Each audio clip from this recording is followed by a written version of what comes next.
Let's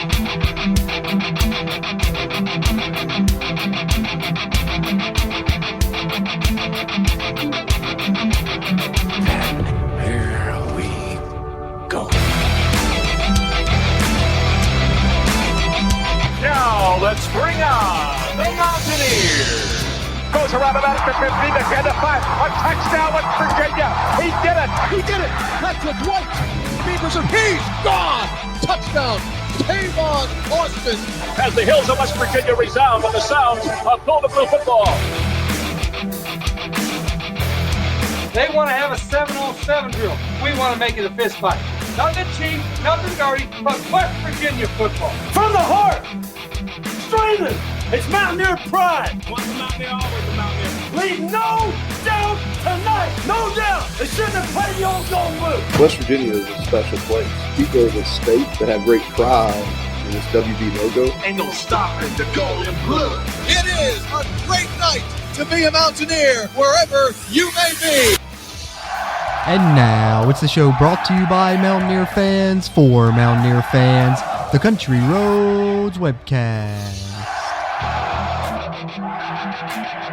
What's going on, Mountaineer Nation? Welcome into episode 175 of the CRW podcast here as we get set to preview the matchup with UCF as both of these teams, West Virginia and the Knights, come into this game looking to break a losing streak that they're currently on. So I'm going to provide my prediction as to who exactly will be able to break that losing streak here coming up to close out our main segment in just a bit. But before we get to that main segment where we'll break down the matchups and provide our key to victory and score predictions, we got to start this episode off the way we always like to here, and that's of course with a little bit of Mountaineer news.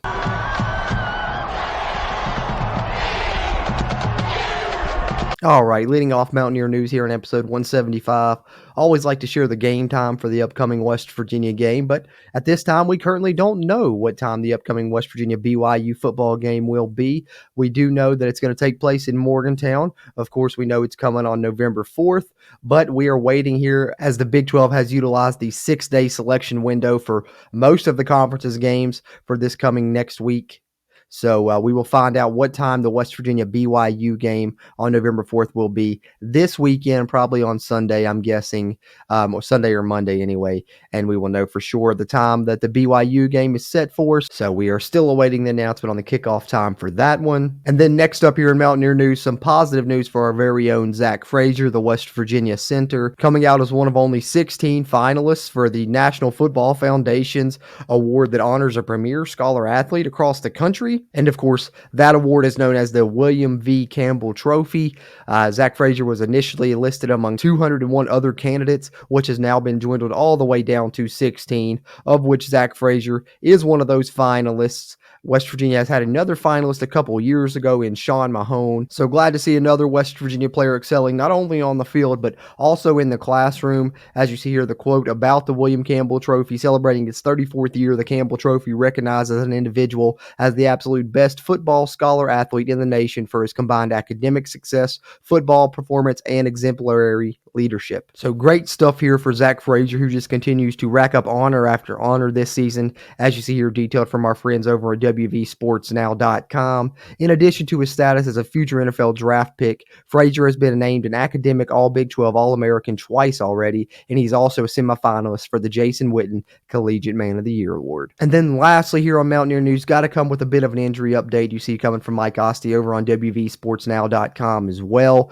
West Virginia, will return their offensive line most likely to full strength in this game, but they're going to be without a skill position player, unfortunately, and we'll get to just who that is momentarily. But before we do, I want to take a second out to remind you guys, if you're watching this episode on the video version on the Country Roads Webcast YouTube channel or on the web there at WVSportsNow.com, we really appreciate you. Do us a favor, hit the thumbs up button, give us a like on the video. Really helps its performance, helps future videos performances here on the channel as well. And if you're a West Virginia fan, Big 12 fan, college football fan, be sure hit the subscribe button. Helps us, helps you, helps get more of this Mountaineer sports content out to Mountaineer Nation, and you'll find a ton of that great Mountaineer sports content on the web there at wvsportsnow.com. So be sure check them out. We're excited and thankful to be a part of the Sports Now family of networks. But if you're listening on the audio side, we appreciate that just as much. Be sure to leave us a rating review wherever you're tuned in. Apple Podcasts, Google Podcasts, Spotify, Amazon Music, iHeartRadio, you name it, you can find us there. Just search for the Country Roads Webcast. And you can help us out as well by sharing us around with other Mountaineer fans you may know, but really appreciate you guys tuning into this episode any way that you choose to do so. And on with the injury news here to wrap up Mountaineer news as our opening segment here on episode 175. As I mentioned, West Virginia's offensive line likely to be back to full strength, hopefully, as offensive lineman Thomas Remack should return to that left guard spot after missing the past couple of games for West Virginia. So we saw Wyatt Milam make his return last week. Now Thomas Remack should make his return this week. So it'll be the first time West Virginia has all five of their starting offensive linemen since the TCU game. So that's positive news. Michael Hayes, who appeared to suffer an injury, the West Virginia kicker, also was just a cramp, so he'll be back as well.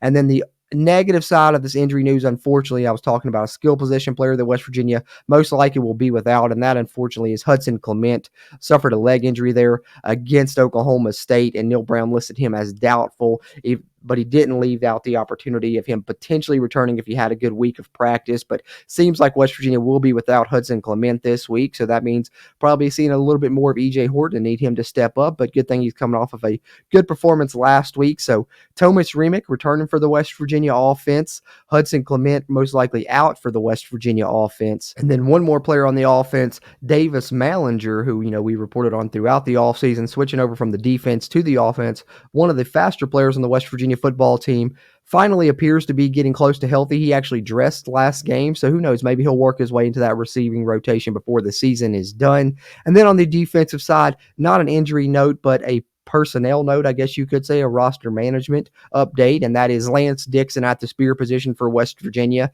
Had been rumors of him no longer being on this West Virginia football team prior to the game against Oklahoma State.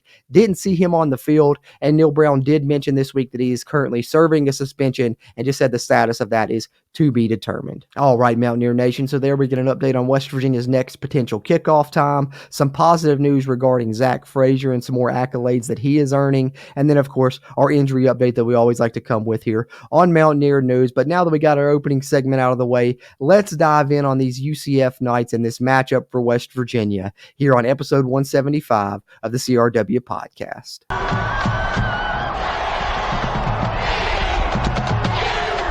All right, Mountaineer Nation, West Virginia now looking down the barrel at the UCF Knights here in Game 8 of the 2023 WVU football season. West Virginia comes into this game at 4-3 overall, 2-2 in the Big 12 Conference. UCF comes in at 3-4 overall, 0-4 in the Big 12 Conference. Both teams currently on losing streaks. West Virginia on a 2-game losing streak, UCF on a 4-game losing skid at this time. The game's going to take place obviously at noon on October 28th, and it's going to be televised there on Fox Sports 1 as West Virginia hits the road to play in the bounce house there at UCF. At the time of this recording, UCF currently a 7-point favorite with a 70% chance to win, according to ESPN's FPI. This will be the first meeting between the two as Big 12 conference foes, and only the third meeting all time. West Virginia currently 2-0, having beat the Knights back in 2003 and in 2004. And of course, the head coach of this UCF program, none other than Gus Malzahn, now in his third season with the program, previously at Arkansas State and Auburn, before coming to UCF and taking over this Knights program, where he's done a pretty good job and continues to have them humming, especially on offense. We know that's Gus Malzahn's calling card, and they've really done a good job on that side of the football. So let's start right there. Let's take a look at this matchup between the UCF offense and the West Virginia defense a little bit. The UCF offense is coordinated by Darren Henshaw in his first season there with the program. They are currently number 1 in the Big 12 in total yards per game with just under 500 at 499.6.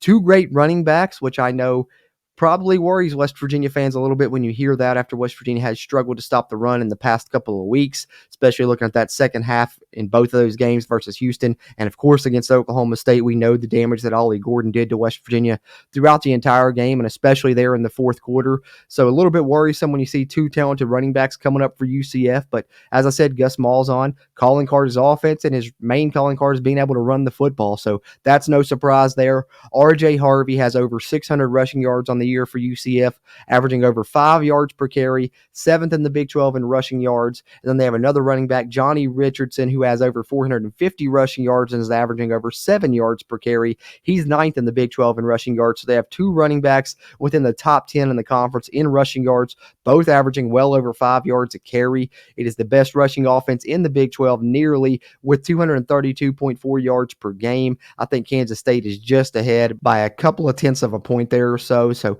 very close to being the most dominant rushing offense in the Big 12 conference. West Virginia is really going to need to clean up their running defense, clean up their run fit, some of those things that they misfit last week. Can't do that this week. And if they do have the fits in place, they got to make the tackles. We saw that last week as well. When West Virginia did, fit those runs correctly, they were missing the tackles. So you got to have both of those working in conjunction this week if you want to improve your run defense, and you're going to need to improve your run defense if you want to come out and have a good performance against this UCF club. But they can't only hurt you on the ground, they can hurt you in the air as well, and they've got a quarterback that can hurt you both of those ways. He's good on the ground, he's good with his arm, and of course that's John Reese Plumlee, injured through the earlier part of this season, and it was a knee injury, so there is some skepticism about how healthy he is and just how effective he can be in that running game. Probably not going to be as explosive as he once was right now, just now trying to return from that injury. But nonetheless, even a close to 100% John Reese Plumlee is a better runner than most quarterbacks. This guy's a very talented athlete at the position. I've heard talk that he's one of the faster players on the entire UCF roster when he's healthy. With that knee injury, that may not quite be the case, but I still think they'll use him some in the run game. You won't see him used as much as he was if he was fully healthy, but I still think that they will have some things designed there to try and keep West Virginia honest, because really that's kind of how UCF's offense works, is they, run you to death, run you to death, and then hit you with the play action or an RPO that you're not expecting.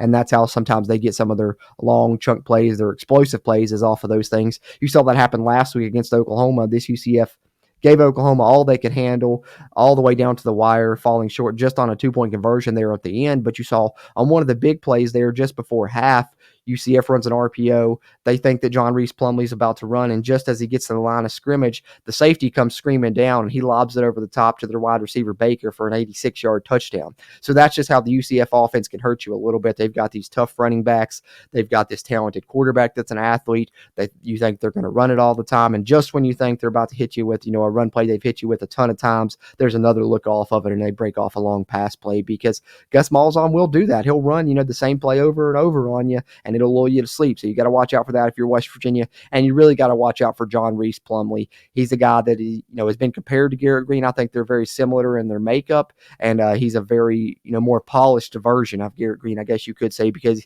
he's got a lot more experience in college football. So he's a heck of a player. West Virginia, unfortunately, gets the unlucky bounce of getting to play UCF once Reese Plumlee has returned, because I think you saw last week when they gave Oklahoma all that they could handle, that they are certainly just a different ball club when Reese Plumlee's in the fold. He's really their team leader there on that side of the football, and he has some good wide receivers that he can throw the ball to as well. Javon Baker is currently number 2 in the Big 12 in receiving yards with 551, but he is averaging a very impressive 21.6 yards per reception. And then they also have Kobe Hudson, who is another big body receiver who is also averaging over 20 yards per reception with 21.2. So both of those two guys are top 3 in the conference in yards per reception. So West Virginia's got to watch out, as I said, for the big play there. And then they have a slot receiver in Townsend, who's a speedy guy. They got those fast guys on this UCF roster. I mentioned one of them in Johnny Richardson. They have another one in Townsend who they'll use a lot all over the field, kind of in different scenarios than they'll use Baker and Hudson.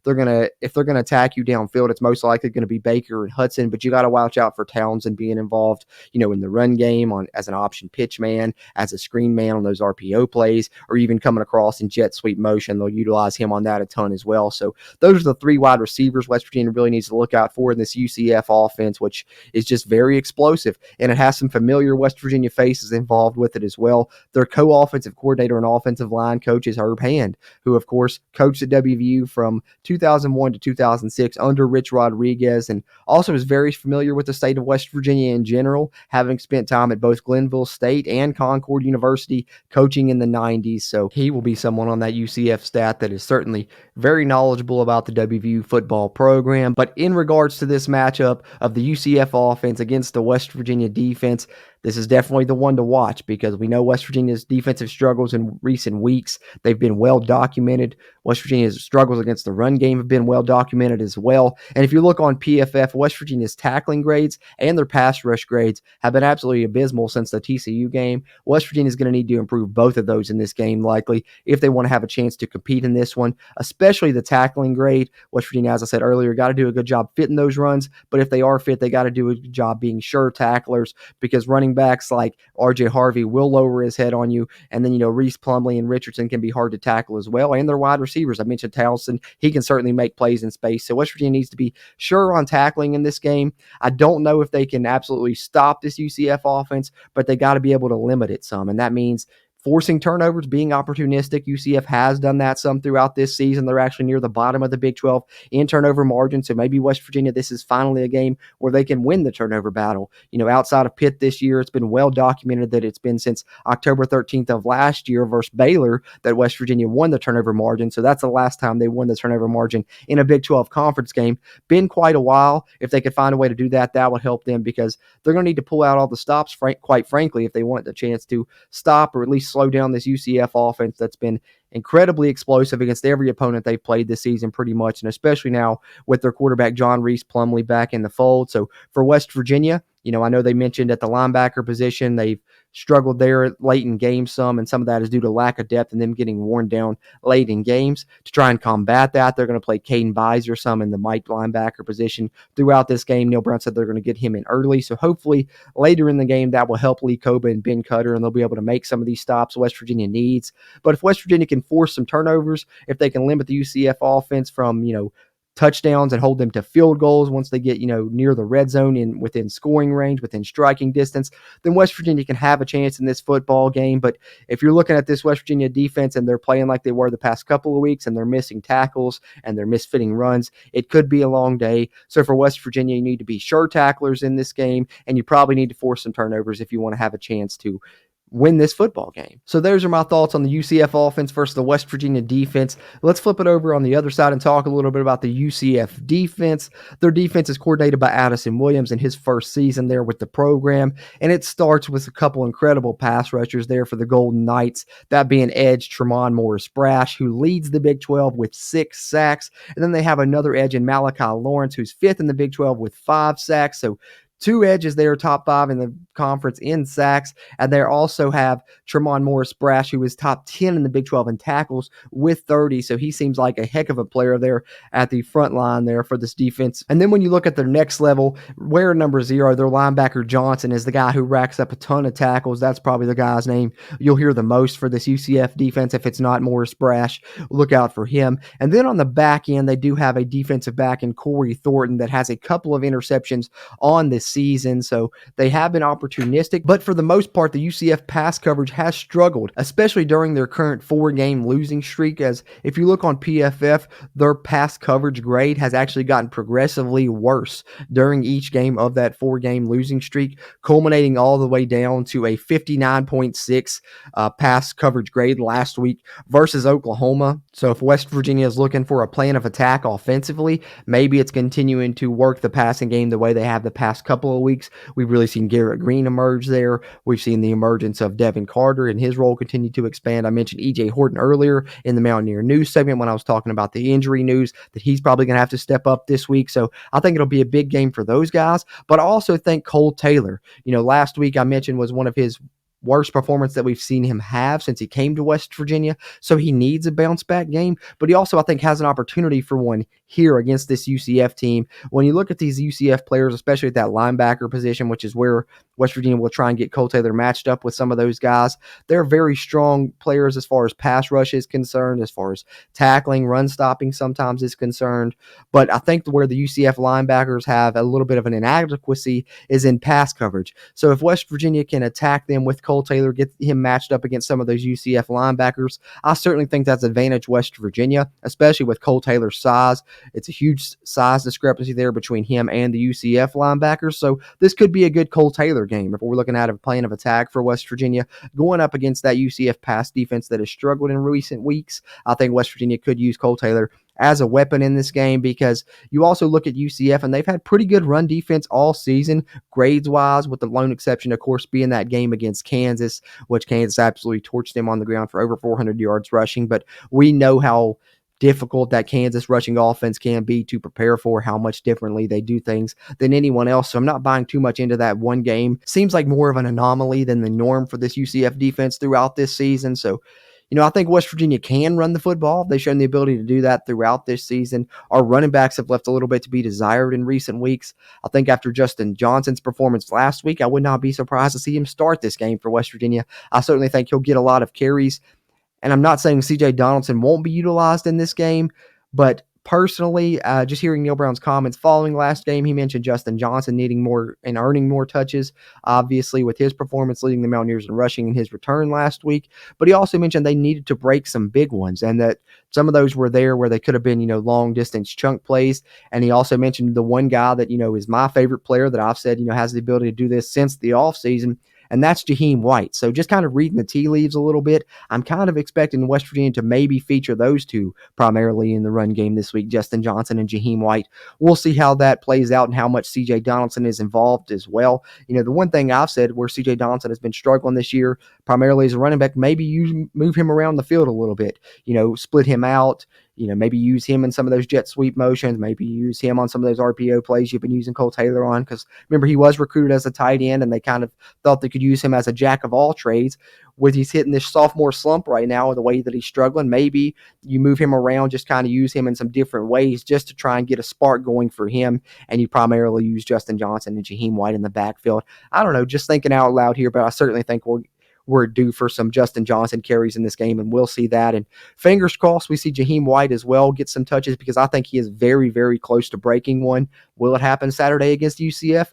Let's hope so if we're Mountaineer fans. But I think it also shouldn't be overlooked that West Virginia's offensive line will be at full strength for the first time since the TCU game. That should help as well. And hopefully this West Virginia offense can continue to play the way it has the past couple of weeks, because if it has, I think that it has a chance to compete in this game with UCF. As I mentioned, this UCF offense is explosive, but West Virginia has shown in the past couple of weeks they can be explosive as well. So can they go tit for tat with this UCF offense? I don't know. Do you want to get into a shootout in this game? You probably don't, but you have to do what you have to do to stay in the game. So if the defense continues to struggle the way it has the past couple of weeks, the offense has to pick up the slack, as they've shown the capability to do, and get into the shootout if it turns out to be that type of game. I think West Virginia would rather it not be. They'd rather possess the football, probably keep the UCF offense off the field as much as possible and have some longer scoring drives. But if it ends up being a shootout, West Virginia has shown they can play in that type of game. Like I said, probably not their preference, but we'll see how it shakes out. But I like West Virginia's matchup against this UCF defense. So, if you're breaking this down the way I've looked at it so far, I think the UCF has an advantage over West Virginia's defense, but I think West Virginia's offense may have an advantage over UCF's defense. So a bit of a wash there. And when it's a wash, then what do you look to? You look to the intangibles. You look to special teams, which we'll see how that shakes out. West Virginia has been such of a toss-up there. It's hard to judge. They've had some areas where they've been really strong there, but then last week, you could also say that game was cost by a special teams mistake, a blunder there, a muff punt forced by, one of your gunners running into your return man. And then UCF has played good on special teams throughout this season as well. I mentioned Richardson and Towson, their weapons in the return game. So special teams could play a part in this game, but also, I mentioned it a little bit earlier, I think turnover margin is going to play a major part in this contest. So West Virginia really needs to take care of the football, and I think they're going to need to force some turnovers if they want to win this game. As I mentioned, UCF currently near the bottom in the Big 12 12 in turnover margin, 13th in the conference at -4. For comparison, we know West Virginia has struggled there this season, and they're 10th at -1. So UCF has struggled even more mightily than West Virginia has in terms of turnover margin this season. So West Virginia needs to come out and try and win this turnover battle, I think. So when it's evenly matched as it appears to be, as I break down these matchups here, I think that it's going to come down to just those little things, mistakes. West Virginia needs to not commit a lot of penalties in this game. If West Virginia is the least penalized team in this game, and if West Virginia wins the turnover battle, they'll probably have a good chance. So those are some minor keys, but let's get to my major key to victory in this one as we hone in now on our favorite part here of our preview shows, and that, of course, is providing our key to victory and our score prediction for Game 8 here in our UCF preview and predictions episode on the Country Roads Webcast.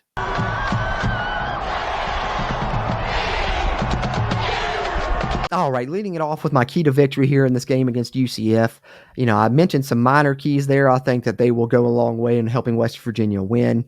But to me, the major key in this game, it's running the football and stopping the run. I talked about the UCF offense, near the top of the Big 12 in rushing offense. 2 running backs that are top 10 in the conference in rushing yards, both averaging well over 5 yards a carry. A quarterback that can hurt you in John Reese Plumlee. And everything UCF does on offense is kind of based on having success in that run game. So West Virginia has to do a better job of stopping that run, especially when they're coming off a performance, as we saw last week, giving up 149 yards rushing to one guy in the fourth quarter, giving up 280 yards total in rushing to that same person and 4 rushing touchdowns. Just unacceptable. This West Virginia defense needs to bounce back. They're going to have their hands full with this UCF rushing offense, but if West Virginia can stop the run, they've got a good chance to win this game, and especially if they can stop that running game and run the football themselves, because West Virginia, we know, they've had success under Neil Brown when running the football.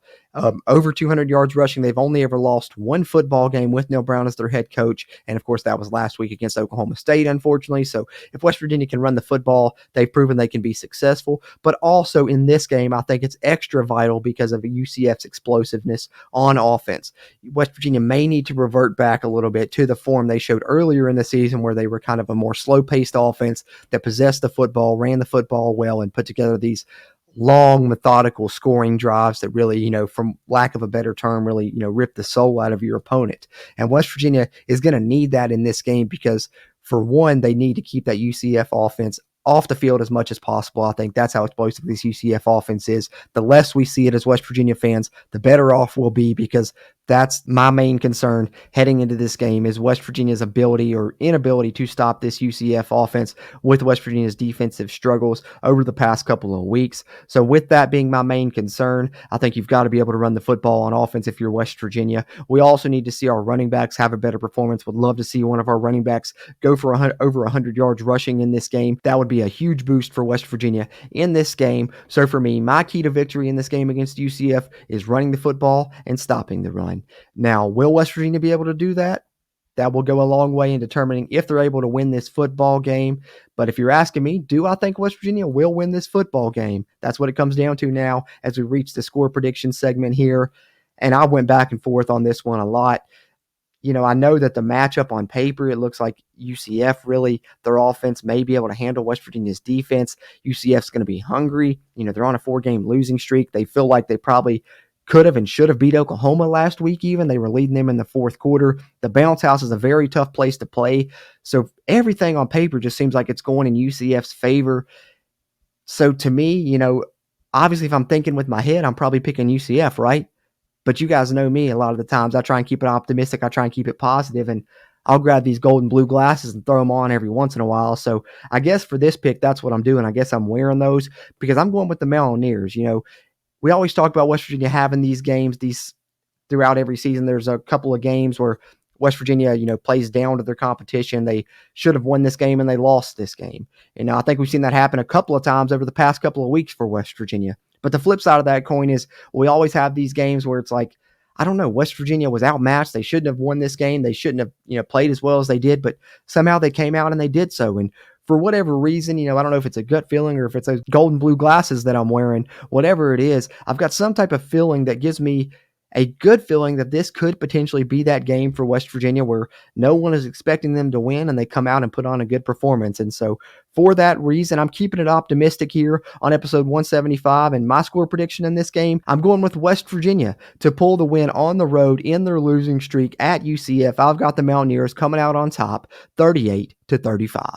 And that will pretty much wrap up my thoughts on this game between West Virginia and UCF. Like I said, tune in at noon on October 28th on Fox Sports 1 if you want to watch this on TV as West Virginia travels to UCF to take on the Knights. Given my prediction there for that game, but there are some other games going on throughout the conference that I want to provide my picks for here in our final segment as we get set to wrap up episode 175. So let's do that here. Let's provide some predictions for the other games in week 9 of the college football season here as we take a look around the Big 12.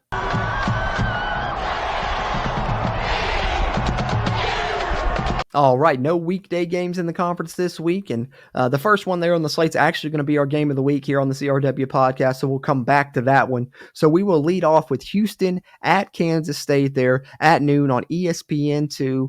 The Fighting Dana Holgerson's coming off a heartbreaking defeat in which they put forth a valiant effort against a talented Texas club. So who knows where their heads will be at coming into this one as they head to Manhattan, facing a Kansas State team that looks like they've really put all the pieces together right now, playing Avery Johnson and Will Howard together. Their offense finally exploded last week. I think they've really found something now, and Kansas State may have turned the corner. And plus, we all know how hard it is to play there in the Little Apple. So I think all of those factors going into this game, I think Kansas State wins this one over Houston. I got the Wildcats coming out on top there. And then, of course, the other noon kick is our Mountaineers, as we just discussed. Then we move on to the 3:30 contests here. And the first one of those is, of course, BYU hitting the road to take on the Longhorns in Austin. 3:30 there. It's going to be televised on ABC. You get Keaton Slovis heading to Texas to take on a Quinn Ewers-less Texas Longhorns club. So you'll get Malik Murphy taking over at quarterback there for the Longhorns.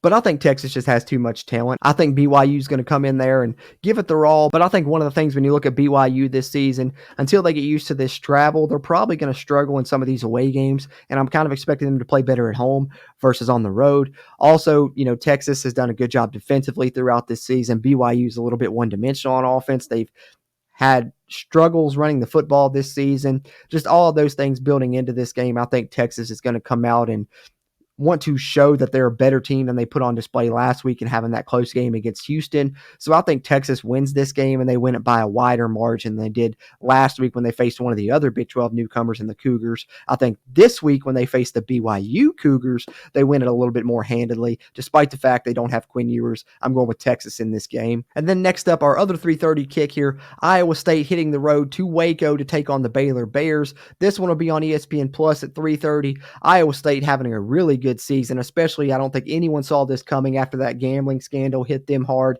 and they had the early season struggles losing to the Ohio Bobcats. But since then, they've really turned things around. I think that they're going to go into Waco. I think they're going to continue their hot ways. I think they're going to get this win, even though it's coming on the road. I think it'll be a closely competitive contest. But I think in the end, Rocco Becht and the Cyclones make enough plays. Matt Campbell goes on the road, gets the road win over Dave Aranda. I'm going with Iowa State to take down Baylor there. And then the nightcap for the Big 12 will come with Cincinnati traveling to Stillwater to take on Oklahoma State at 8 o'clock there on ESPN2.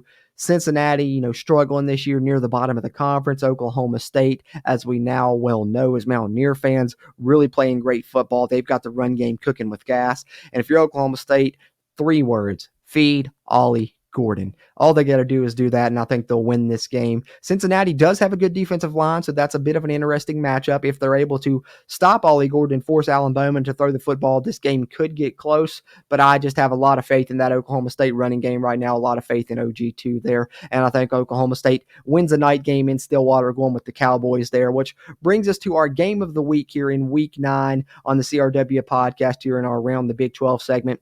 And that is the Oklahoma Sooners hitting the road to take on the Kansas Jayhawks. This one's also going to be at noon. It's going to be televised on Fox. The Sooners, coming off a hard-fought game against UCF, winning by 2. UCF, not able to convert that 2-point conversions. Oklahoma survives at home, but now they have to hit the road to take on a Kansas team that they've had trouble with in recent seasons. We saw how close and competitive that game has been the past couple of years, and Oklahoma has been able to survive both times. So call me crazy, especially since we know Kansas won't have Jalen Daniels. There's rumors as to what's going on with that situation, as if he's going to still remain with that program moving forward. I don't have any insight on that, but I think Jason Bean is underrated. He's a fast player. He can throw the football as well. Kansas is going to be prepared for this game. They've got this one circled. I'm sure they know this is a big game for them as they try and remain competitive in this Big 12 conference title race. Kansas is a team that's going to be hungry for this win. So I don't know if it's the motivation for Kansas. I don't know if it's playing at home, but I'm going with the upset. I think the Jayhawks beat the Sooners at noon this week. I'm going with Kansas to pull the shocker without Jalen Daniels. I think that they're going to upset Oklahoma. I know it's crazy, but you got to have one crazy pick in there at least every week, right? They can't all be, straightforward chalk picks, especially with as wild as this conference has been this week. So I'm going with the crazy pick here in my game of the week. I'm going with the Jayhawks over the Sooners to pull the shocker here to wrap up our game of the week here in our Around the Big 12 segment on episode 175 of the CRW podcast.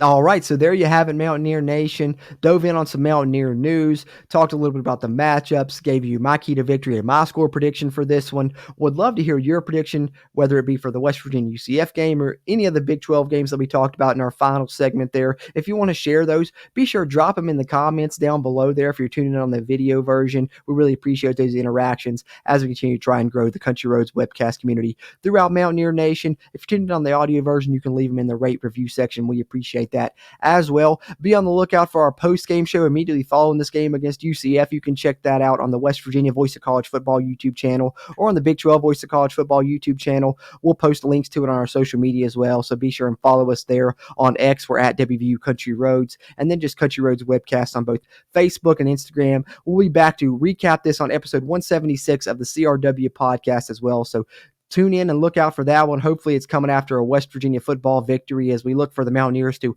hopefully right the ship and get back on the winning side of things as both of these two teams look to snap losing streaks. One of them will come out of this game on Saturday having done just that. Hopefully it's our West Virginia Mountaineers, but either way, we'll be back to talk about it with you guys again here on the Country Roads Webcast, and we look forward to doing so. Having said that, as always, I'm Jordan Cruz, and until next time, let's go Mountaineer.